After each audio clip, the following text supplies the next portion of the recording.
সংবাদ শোনাম। ভৈরবে আওয়ামী লীগের নেতা-নেত্রীর বিরুদ্ধে ভূমি দখলের অভিযোগ। জামাল আহমেদ, ভৈরব কিশোরগঞ্জ থেকে staff reporter, KTV news desk. হৃদয়ে কেটিভি। কসবা টিভি, হৃদয়ে বাংলা। কিশোরগঞ্জের ভৈরবে আওয়ামী লীগের নেতা-নেত্রীর বিরুদ্ধে ভূমি দখলের অভিযোগে এক সংবাদ সম্মেলন অনুষ্ঠিত হয়।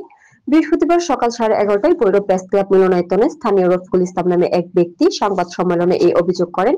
তিনি ইটালি আওয়ামী লীগের সিনিয়র সহ-সভাপতি জসিমউদ্দিন ও তার স্ত্রী ভৈরব মহিলা আওয়ামী লীগের নেত্রী মোমেনা আক্তার নীলির বিরুদ্ধে এই অভিযোগ করেন। এই সময় উপস্থিত ছিলেন মোহাম্মদ সুমন কাউসার কবির চৌধুরী ও জনিফা কবির চৌধুরী প্রমুখ। সংবাদ সম্মেলনে শহরে কমলপুর এলাকায় মোহাম্মদ রফিকুল ইসলাম অভিযোগে বলেন, তার বসতভিটার পাশে তিনি ও তার দুই ভাই 20.50 শতক পৈতৃক ভূমি দখল করেছিল। সিএস ও আর দাগের মালিক তার বাপ দাদা এবং বিএস দাগের মালিক তার পিতৃসূত্রে পাওয়া 3 ভাই। উল্লেখিত ভূমিটি জসিমউদ্দিন ও তার স্ত্রী নীলির দাবি করে ক্ষমতার প্রভাব খাটিয়ে জোর করে দখল করে দেওয়াল নির্মাণ করছে। এই বিষয়ে তিনি তার ভাইদেরকে নিয়ে কিশোরগঞ্জ আদালতে মামলা করেছেন এবং ভৈরব থানায় একটি চিঠি করেছেন। থানা পুলিশ তাদেরকে নিষেধাজ্ঞা দিলেও তারা আইন অমান্য করে উক্ত ভূমিতে দেওয়াল নির্মাণ করে যাচ্ছেন। তিনি বলেন, জসিম ও তার সন্ত্রাসী শাহাদাতে রুস্তম, চূন্য, বশির, গংরা সহযোগিতা করছে। এখানে উল্লেখ্য, জসিমের বাড়ি ভৈরব শম্ভুপুর এলাকার, তার শ্বশুর বাড়ি কমলপুরে। জসিম ইটালি প্রবাসী হলেও তিনি দেশে এসে তার স্ত্রীকে নিয়ে দখলবাজির ঘটনা ঘটিয়েছে।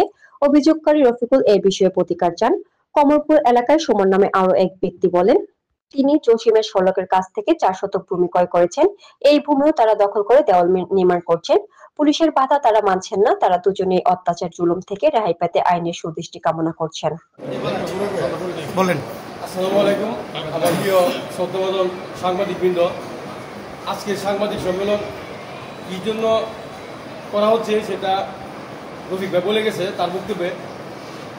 কমলপুর আমাদের 4 নং ওয়ার্ড এলাকায় 1, 2, 3 এবং 4 নং দাগের ভূমিতে ভূমিদস্যু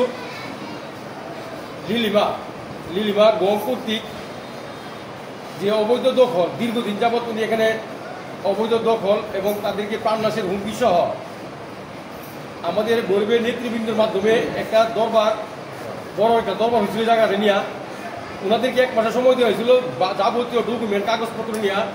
পরবর্তী 1 মাস পরে আবার এই দরবারে আসার জন্য ওনারা কোনো উপযুক্ত কাগজপত্র এই দরবারে দেখাতে পারে নাই। বিদায় তারা এই দরবার অমান্য করে আমাদের কমলপুর পশ্চিমপাড়া এলাকার কিছু গুন্ডা, ইটালি আওয়ামী লীগের সিনিয়র সভাপতি জসিমউদ্দিন ও তার স্ত্রী মহিলা আওয়ামী লীগের সভানেত্রী মোমেনা আক্তার নীলি কর্তৃক অবৈধভাবে ভূমি দখল ও দেওয়াল নির্মাণের প্রতিবাদে সংবাদ সম্মেলন। প্রিয় সাংবাদিক ভাইয়েরা, আসসালামু আলাইকুম। আমি মোহাম্মদ রফিকুল ইসলাম চৌধুরী, পিতা মিতা হাসিন চৌধুরী, শান কমলপুর সরকার বাড়ি। আমি পেশায় একজন ব্যবসায়ী। আমার জানা মতে আপনারা সাংবাদিক, সমাজ ও সমাজের আয়না। সবখানেই কেটিভি পাশে আছে। খবর শুধু জানাই না, খবরের ভেতরে ঢুকে প্রশ্ন তুলি। রাজনীতি, অপরাধ, শিক্ষা, ইসলামী অনুষ্ঠান। কেটিভি প্রতিটি সেক্টরে সচেতন কণ্ঠস্বর। হৃদয়ে কেটিভি। কসবা টিভির সংবাদের সাথে থাকার জন্য ধন্যবাদ জানাচ্ছি। পরবর্তী সংবাদ পেতে আমাদের চ্যানেলটি সাবস্ক্রাইব করে রাখুন। হৃদয়ে কেটিভি।